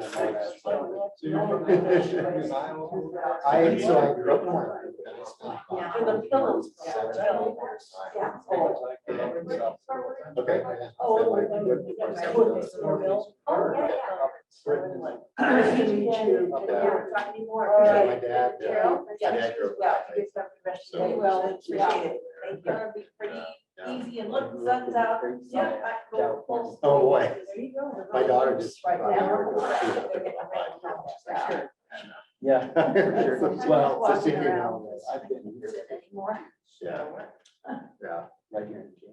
yeah. Well, thank you guys, appreciate it. Thank you. Have a good one. Like I said, if you need anything, let us know. Okay, thanks. Thank you. It rained. Thank you. Bye, thanks. Oh, Drive safe. Yeah, there you go. Yucky weather, yeah. You said what? It was good. Oh, yeah, oh, I'm so glad. Yeah. Just consistent. Good old Parsons. 6,900 staff first on I think I'm gonna send you both because it's referring to this program, Okay, but it doesn't specifically outline that it's a free evaporative cooling. Okay. All right, John, Good. Okay, bring us back. let's come back together here. So the other couple of things that we were gonna talk about is, the last time we discussed talking to Pueblo about what not to do. And I think that, we're gonna ask Steve Andrews about that. Yeah. Yeah, And, We got an email back from him. Yeah, we did. yeah. okay, Yeah, suggesting. But he could probably come, But- and, you know, give us some more insight on what he. Did he, I don't recall any real things not to do. Maybe I missed that. Well, I think he just kind of led us to who we should talk to, Yeah. including Nick, Yeah. the mayor, Yeah. Yeah, and stuff. And, yeah, so I think we've made a step forward, but we haven't made direct Somebody's got to contact, do because I think it would make sense for you to be Yeah. the direct contact to them. And then I got the name from San Isabel, the new, and I knew him all along, I didn't Uh-huh. realize it, but, he, I think it's Ryan Ellerton, and I will, my, Ashley Valdez, who works for Excel, is gonna get me in touch with you directly, so we will follow through with that. and so I think what we want to do there, Kathy, is maybe set up a meeting with a couple of us or something like that. Okay. Go over there and sit down and have an initial discussion And then, you know, see where we want to go from there. Because I think what we would like is to, you know, in an ideal world, we would love to hear from San Isabel like we have from Core and Gooseman. Exactly. Something quite, a little bit formal, rather than just, hey, how are Yeah, And we can talk, Okay. and, you know, Reg did come in and talk to you? Yes, you Right. did. and so But that, that's been a couple of years ago and things have things changed, have changed. so I think you're right. Good, so I'm yeah, I got another year old. Hopefully not deeper in debt. yeah. Okay, and oh, you were going to report on your meeting with Black Hills, is that right? Was that- Well, that it was the, superseded? yeah, it was the exact same Yeah, okay. presentation, Okay, so. great. Uh-oh. It's like a woman forgetting her purse. Oh, yeah. Been there, done that. I can't help my wife. Yeah, so that meeting led to this presentation today. I think the question for the committee, though, is, you know, we need to find out what the dates are if we do want to put a comment in on energy plan. And if we want to make those comments, what comments do you want to make? So you might think about that, and I'll get the date for when the intervention period closes. Okay. Just in general, what's your guys feeling on commenting on something like that? I think we better, Yeah, Yes and you no. know, I think it would be a good idea because the more we have to take into consideration, I think could be beneficial. and what you know, Kathy. Oh, the only, you know, mine is I'm not sure. I guess it's one of those where I think it's good to do it. Not sure how much effect we have, but I think at least we're. That's true. So that's my back and forth on that. So that's my only. And I think one of the things that we've been saying is that, well, City of Kane City hasn't said it a Right, so word. now's the that time. we see. So now we, you know, have the opportunity, we should. Well, and we did file comments on the URI. Oh, yes, you did, yeah, but in the past, you know, Right. as far as rate case and stuff like that, we haven't really, the city didn't really intervene, so. You know, and I guess my comment would be is the tactic we're taking is this does not lower rates in the long run. Mhm. And there's too much unknown as to what the actual, I mean, like they're showing that graph and like Emily was bringing up, it's showing the orange line going down. But there's still too many iffies in there as far as what's going to happen in those next 8 years. We don't know what's going to happen in the next 6 months. Absolutely. Well, How do you, Yeah. we don't have, it's like trying to raise a kid. There was no manual for it. Yeah. So we don't have that ball, crystal ball.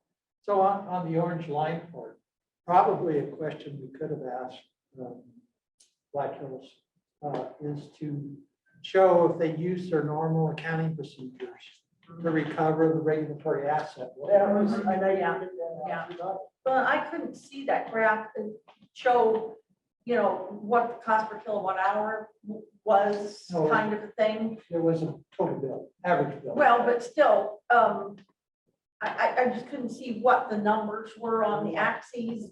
And I'd like to see that so that we're able to compare apples to apples if we get to that point. I mean, right, you know, what's No. Ukraine gonna do? You know, what's, you know, You know, no reflection on anybody, absolutely nobody. But it's just, to me, to try to make a decision based on a year or two down the road, oh, absolutely, right. especially as fast as things are changing in our world. And we need to look at, I don't know, by getting these reports like from Black Hills today and such, What worked for San Isabel or Pueblo may not work for Canyon City. And define their shortfalls. John, I don't think, I'm sorry, Mr. Vigo. Yes. What, I never saw, it'd be interesting to know, because let's face it, we've been around, utilities have done and have had to do long-range forecasts for years. I'd be interested to know how reality ended up based on like the last resource plan. You know what I'm trying to say? In other words. So you want us, based on the current energy resource plan, are those supplies adequate? Are we using what we said we were gonna use? Plan versus Yeah, actual. more of Yeah, a, yeah. Plan versus curiosity, actual. how did you actually end up meeting what you projected versus what reality was, So I Yeah, think and I think we can get that. I've got that on my list here, plan versus actual on And the ERP. obviously that has no indication of what the Yeah. future's gonna Yeah. bring, but it might at It'd be least interesting. show that you've had some modeling that's been pretty damn good in the past. Yeah. So was it the solar farm or was it the wind farm where they've had supply chain problems? Yeah, solar. Solar. And that's a really important point, because that's the So- point I was just gonna make is that solar, that 200 megawatt solar RFP that we did was what was considered an out of cycle resource plan. We only went to the commission because we felt like we could provide customer savings. That's the only reason that was ever proposed. That 200 megawatts was only ever on the table because of that. We didn't need the resource. And so that's a very, thank you for bringing up that question, because that's a very good point. So it wasn't in the plan 5 years ago. Right, exactly. Yeah, and it's one of those where you, at the time you proposed it, costs of solar have come down so much, and this and that, it just made like it was a good stockholder idea, and it was also good for the customers, and that's where those things change. And we weren't going to own it, so it didn't have anything to do with Yeah, shareholders. yeah, It was exactly. literally only to provide customer savings, and it was really based on the bids that we saw that Excel got. And so based on that, we said, we think we can save customers money. And that's why we asked the commission to allow us to bid that 200 megawatt renewable project. The one on the border with both. Correct, the one that Turkey Creek that is no longer going forward because of pricing. So that's, Something. I was just gonna say that does raise a question. So the fact that the one company couldn't proceed with that, then Black Hills just set it aside, or is there a No, way to but- pursue it with a different company? Yeah, that's a great question. So we actually not only went back to the original bidder, but we went to the other two bidders and asked them if they could perform. No one was willing to give us the pricing they gave before, or as we pursued it a little further, even would say, we think we can give you customer savings. That's how dramatically things have changed in the last 2 years. Well, and Emily's question about the 14 up in the northwest part, maybe we didn't get an answer. to So that, I which maybe think, I he think the didn't short know. answer is those were further along. That Well, that's happened what I was before thinking. this stuff happened, right? This yeah. literally happened. That letter that you referred to, we got in January, Yeah, out of the blue. We were going down the track. We had we had the contract in place. We were expecting them to start breaking ground, not so long from now. And then we got a letter that just said, we're gonna terminate this contract. It's like, oh, And I'm sure they weren't happy about having to send it either. no, they weren't, because performance is a big issue. We asked that question when we put out bids, have you ever failed to perform? And that's a disqualifier for a lot of companies. well, is that situation, Like, it said that situation may turn around, but no. Yeah, I mean, my guess is things are gonna work out at some point, Yeah. just when is the question. Yeah. Were those some of the tariffs involved in the whole China thing? Was that part of it, or was it mostly those social issues about slave labor and that? I Were think they it was- equal, or? From what I understand, my limited understanding, Yeah. it had more to do with the investigation, but it was coupled with supply chain issues. Okay, Just yeah. continuing to have problems to get product. I mean, this is a really silly, and I'm sure you all heard stuff like this, but I just heard a guy's building a house, it's taking him 16 months to get a garage door. Oh, yeah. Oh, yeah. I mean, I may have said this, I probably have, but The I guy- love the analogy, I'm sorry. go ahead. I just jumped in here. The guy I heard from said he got his door after 16 months, but no springs. Be careful when you bring it down. I was just gonna say, I love the analogy that here China makes most of the solar panels. But when XL was building Comanche 3 and putting, the whole plant costs like 1.3 billion, which of course now don't get me started. But anyway, China was connecting it was like, what, 750 megawatts. And China was connecting one of those generating plants one a week. Yeah. During the whole time we were building that, without a single piece of air quality control. Right. And, Right. so it's Yeah. like, they talk out of both sides of their hands and Oh, yeah. we keep buying it, so. I know. Okay, that behooves me to ask another question. Aren't most batteries made in China? Absolutely. Yeah. Okay, Yeah. so what would you rather have? I read a book in high school called China, the Sleeping Giant. The only book I ever read was cover to cover. Okay, so what would you rather have? Cheaper electricity rates or continue to support China so they can continue to build armies and buy our country? Well, I will say that there's a big battery place in Colorado Springs, because we have a friend who's retired from them and he can't talk about it, but he did a lot of, for space and military and everything else, they did batteries in Colorado Springs. So it just depends on the issue. If you're looking at your ever-ready batteries, yeah, they're probably in China. If you're looking at really big important stuff, it may actually be doing here. So. Big Well- costs are probably not here because of lead. Just, Yeah. Probably not. Because just, And lithium. That's- just saying, I'd rather be around and have my kids and my grandkids around and pay higher energy costs than it would support those guys. Okay. Will you help others who can't pay their utility bills? Yeah. That's what it boils Well, down to. Yeah. no, not really. I mean, what is an answer? I mean, you would prefer to continue to support Red China? I'm just saying that. Well, we may We're getting into be philosophical. I don't off, but mean it to is, do that, but it's definitely connected because we're talking about solar. And both the panels and the batteries are most generally built in China. Well, when, you remember this, John, probably, when we had compact fluorescent bulbs, they have mercury in it. Guess what? They can't be made in the United States because they contain mercury. So it's called, I don't know about LEDs, that's beyond my years, but it's like, these are the types of things that we legislate in and create the unintended consequences. Unintended consequences. Well, so I know a story about that. A guy that lives out in Penrose broke a CFL in his house. And he stepped on some of the glass and it got infected. Oh, sure. He went to the doctor. The doctor said, "What'd you do?" And he told him. The doctor called the EPA. The EPA came in, kicked him out of his house to do a mercury clean. Can you imagine? They Yeah, check for asbestos can. while they were. Yeah, they should have. Jeez. It didn't get infected. Isn't that amazing? No, I'm just teasing, but yeah.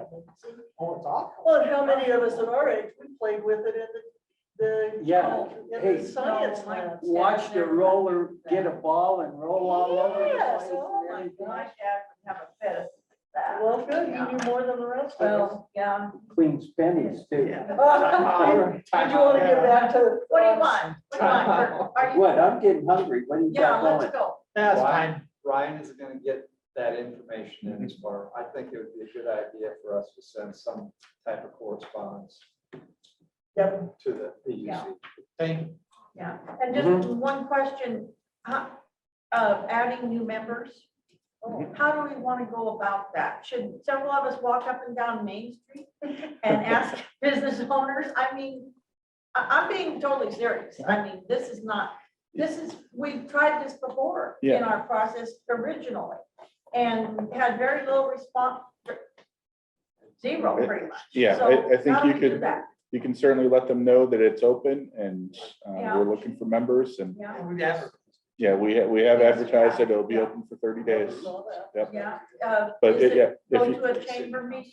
Mhm. Go to a downtown merchants meeting? Walk up and down Main Street? Rotary or Lions. Yeah. think any of I the mean, above. Well, but I don't have any of those connections. Okay. So those You of do you your who radio do, show. Is that once a month? Once a month.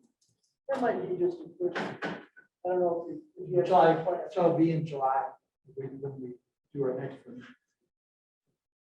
oh, the How many people are you voting having? line? Yeah. The committee, Well, the no, I think some of resolution is the up to 9. That'd be total. July 6th. So you're just reposting the original? Yeah. Got it. Yeah, we altered it a little bit at the last city council meeting to allow for 3 council members. I saw that and I thought that's all you were doing. I didn't realize you were opening up the other seats. Well, they've always been open, Oh, so, so Yeah, they they were have- always open for yes. filling. yeah. Got it. So from council, we've got Andrea, Emily, Yeah, and Brandon, and Kathy. and Kathy, So that's 4. well. They're not Brendan- official members, just the 3, Yeah. Brendan's Emily, not- Kathy, and John. John. Yeah, John. Okay. Kathy, Emily. Yeah. So Kathy's an official member, Yeah. Yes. as a citizen. Not now. We, Now. yeah, we moved her to the council position, so there are 3 council seats now. We have, I think it's 2 to 3. It might be 1 to 2, I can't remember, citizen positions, and then 1 to 2 business positions available. I need to get a copy.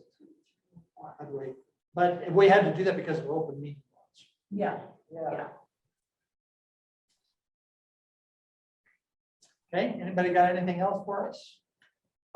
If I may, I might just respond. I know I sent out an email and I think I sent it to the whole group. I can't remember. I'm kind of out the door, just about out the door, but John, I apologize. I didn't answer you more quickly. I didn't realize there were kind of 2 parts to that.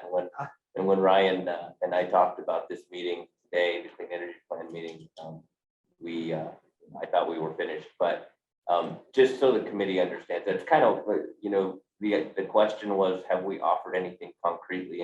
And the answer is, it's an opportunity, it's an effort to work together to figure out how we could move forward, how we could work on how we can identify some shared goals, places where we have shared interests and how we can partner. So I offered a couple of different strategies there, whether it be the EV idea or energy efficiency, which I still believe there's some room in there that we could figure out some good things, but that's the idea. So I didn't know if anybody had questions about that. I'm gonna ask a frank question to you. Does Black Hills want a franchise or just an agreement? We would love a franchise. But we would also accept the agreement. And it doesn't matter if it's one or both. What about the city? That gets into a legal discussion about whether or not. I signed a letter. And No, I think maybe. So not speaking on behalf of the city, but there are advantages to having a franchise for the city. Because it deals with how Black Hills does work in the rights of way. And so there are advantages, but the citizens do have to approve, so.